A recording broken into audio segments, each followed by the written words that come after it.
नमस्कार, आपका स्वागत है आप ही की यूट्यूब चैनल स्टॉकोलॉजी में। आज हम बात करने वाले हैं ट्राइडेंट लिमिटेड के बारे में। जिन्होंने अभी चैनल को सब्सक्राइब नहीं किया है प्लीज़ सब्सक्राइब कर लें, बेल आइकॉन पर क्लिक कर दें, वीडियो को लाइक करें, शेयर करें।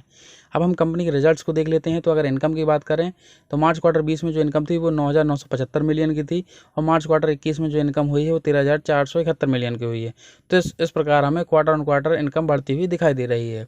अब हम एक्सपेंसेस को देख लेते हैं। तो मार्च क्वार्टर 20 के जो एक्सपेंसेस थे वो 9,549 मिलियन के थे। जो मार्च क्वार्टर 21 में एक्सपेंसेस अभी जो जारी हुए हैं वो 12,193 मिलियन है। तो इस प्रकार से हमें एक्सपेंसेस भी क्वार्टर ऑन क्वार्टर बढ़ते हुए दिखाई दे रहे हैं। अब हम ईयर ऑन ईयर परफॉर्मेंस को चेक कर लेते हैं। तो फाइनेंशियल ईयर 19-20 में जो इनकम थी वो 47,479 मिलियन की थी, जो कि फाइनेंशियल ईयर 20-21 की इनकम हुई है वो 45,467 मिलियन की है।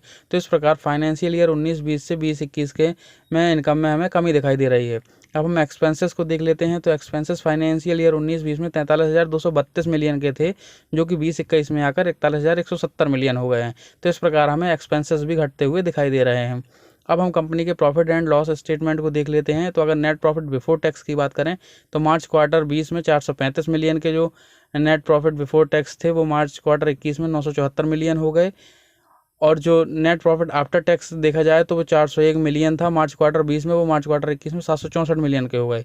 तो नेट प्रॉफिट की अगर हम बात करते हैं आफ्टर टैक्स की तो वो हमें बढ़ता हुआ दिखाई दे रहा है। ये काफ़ी अच्छे संकेत हैं। अब हम ईयर ऑन ईयर परफॉर्मेंस को देख लेते हैं। तो नेट प्रॉफिट बिफोर टैक्स की अगर फाइनेंशियल ईयर 19-20 की परफॉर्मेंस देखें तो 4,210 मिलियन है, जो कि फाइनेंशियल ईयर 20-21 में 3,984 हो गए। तो नेट प्रॉफिट बिफोर टैक्स हमें घटते हुए नज़र आ रहे हैं। अब हम नेट प्रॉफिट अगर आफ्टर टैक्स की बात करते हैं तो 3,397 जो फाइनेंशियल ईयर 19-20 में नेट प्रॉफिट थे, जो कि फाइनेंशियल ईयर 20-21 में 3,043 हो गए। तो इस प्रकार फाइनेंशियल ईयर 19-20 से 20-21 में हमें नेट प्रॉफिट्स घटते हुए नज़र आ रहे हैं।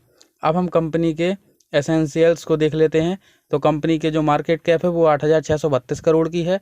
नंबर ऑफ शेयर्स जो मार्केट में उपलब्ध हैं वो 509.60 करोड़ हैं। पीबी रेशियो 2.61 का है। डिविडेंड यील्ड 2.13% की है। कैश रिजर्व जो है वो 337.35 करोड़ के हैं। प्रोमोटर्स की होल्डिंग 73.02% है। सेल्स ग्रोथ -9.96% की है। ROC 10.34% का है। अब हम एंटरप्राइज वैल्यू को देखें तो 10,247 करोड़ की है। पी रेशियो 27.88 का है। जो शेयर का फेस वैल्यू है वो ₹1 का है। बुक वैल्यू 6.48 रुपये है। कर्जे की बात करें तो 1951.81 करोड़ की कंपनी पर कर्जे हैं, जो कि काफ़ी ज़्यादा दिखाई देते हैं। EPS की बात करते हैं तो 0.61 रुपीज़ है। अगर ROE की बात करें तो वो है 11.59% और प्रॉफिट ग्रोथ 7.27%। कंपनी का जो शेयर का लास्ट ट्रेडिंग प्राइस है वो ₹17 का था।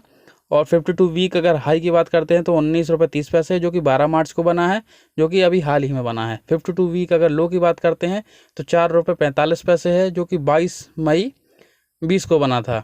तो इस प्रकार ये कंपनी के एसेंशियल्स थे। कंपनी के शेयर प्राइस देख लिए हमने, कंपनी के रिजल्ट्स देख लिए। अब हम कंपनी के पिछले परफॉर्मेंस को देखेंगे कि पिछले वर्ष में कंपनी ने किस तरीके से परफॉर्मेंस दिखाई है। तो कंपनी के फाइनेंशियल ट्रेंड्स जो हैं, ये जो आंकड़े दिए गए हैं वो 1000 करोड़ में है। तो 2017 का जो रेवेन्यू था 4.73 थाउजेंड करोड़, 2018 का 4.62 थाउजेंड करोड़, 2019 में 5.29 थाउजेंड करोड़ और 2020 में 4.75 थाउजेंड करोड़। तो इस प्रकार हमें रेवेन्यू घटता बढ़ता नज़र आ रहा है। 17 से 18 में घटा है, 18 से 19 में बढ़ा है, 19 से 20 में घटा है। अब हम प्रॉफिट्स को देखते हैं तो 0.34, 0.27, 0.37, 0.34।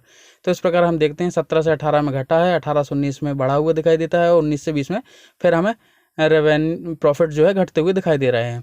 अब हम कंपनी के शेयर होल्डिंग पैटर्न को देख लेते हैं। तो प्रोमोटर्स की जो होल्डिंग है वो 71.07 जो जून 20 में थी वो मार्च 21 में 73.02 हो गई। तो प्रोमोटर्स होल्डिंग बढ़ी है, ये अच्छी बात है। FI's होल्डिंग 1.68 थी, वो बनी हुई है। DII's होल्डिंग 0.06 के स्थान पर 0.02 हुई है, तो DII's होल्डिंग घटी है। गवर्नमेंट होल्डिंग 0.92 थी, वो बनी हुई है। पब्लिक होल्डिंग 26.27 थी, जो कि 22.40 हो गई। तो पब्लिक होल्डिंग भी घटी है। इस प्रकार ये कंपनी के रिजल्ट्स थे। जिन्होंने भी चैनल को सब्सक्राइब नहीं किया है प्लीज़ सब्सक्राइब कर लें, बेल आइकॉन पर क्लिक कर दें, वीडियो को लाइक करें, शेयर करें। धन्यवाद।